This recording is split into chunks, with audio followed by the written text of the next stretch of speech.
আল্লাহ আমা কুরআন বাণী তিনে মজান জমা সোনা যেমন রূপা তেমন ফটরি কুদহয়া সোনা যেমন রূপা তেমন ফটরি কুদহয়া আল্লাহ আমা কুরআন বাণী তিনে মজান জমা সোনা যেমন রূপা তেমন ফটরি কুদহয়া সোনা যেমন রূপা তেমন ফটরি কুদহয়া আল্লাহ তোমার কুরআন বাণী শুনতে লাগে মধু সোনা যেমন রূপা তেমন বাক্স ভরা থাকে সোনা যেমন রূপা তেমন বাক্স ভরা থাকে আল্লাহ আমার কুরআন বাণী তিনে মজান জমা সোনা যেমন রূপা তেমন ফটরি কুদহয়া সোনা যেমন রূপা তেমন ফটরি কুদহয়া আল্লাহ তোমার কুরআন বাণী শুনতে লাগে মধু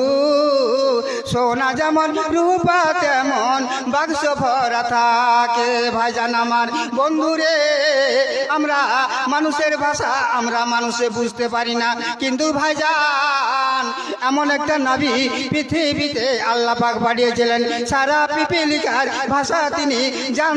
জানতেন জোরে বলুন সুবহানাল্লাহ। হ্যাঁ ভাইজান আমরা মানুষের ভাষা মানুষে বুঝতে পারি না কিন্তু আল্লাহ পাক এমন একটা নবী পৃথিবীতে পাঠিয়েছিলেন সেই সমস্ত পিপিলিকার ভাষা তিনি জানতেন। ভাইজান আমার একটু আপনাদেরকে অনুরোধ করব আপনারা ওই হয়তো রাস্তাতে না দাঁড়িয়ে থেকে একটু সামনের দিকে আসলে হ্যাঁ সামনের দিকে আসলে হয়তো আমি আপনাদের জন্য হয়তো খাস করে দোয়া করব একটু সামনের দিকে আসো তো আসেন ভাইজান। হ্যাঁ ও তো বলে না যে ভালো আলু হলে অল্প ঝালে সিজে আর ভালো ঘরের ছেলে হলে অল্প কথায় বুঝে। তো ভাইজান আমার হয়তো আমার ভাইরা হ্যাঁ তো বুঝতে পেরেছে জানতে পেরেছে তো একটু সামনের দিকে আসলে ভালো হয় কেননা যেহেতু বক্তাকে কথা না দেখতে পারলে বক্তাকে বলতে ভালো লাগে না।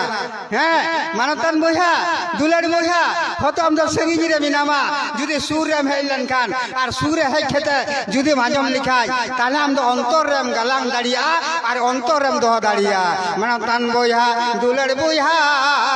নোয়া দ হুইউক না পবিত্র জায়গা নোয়া দ হুইউক না পবিত্র জায়গা নোয়া পবিত্র জায়গা রে যদি আমি হেলেন খান আর যদি নোয়া পবিত্র কথা যদি মাজম লেখায় তাহলে তো আমদম মানওয়াইনা মানওয়াইনা এক মন ধান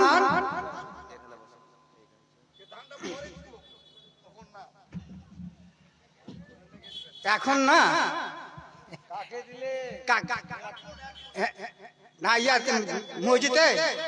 হ্যাঁ কি নাম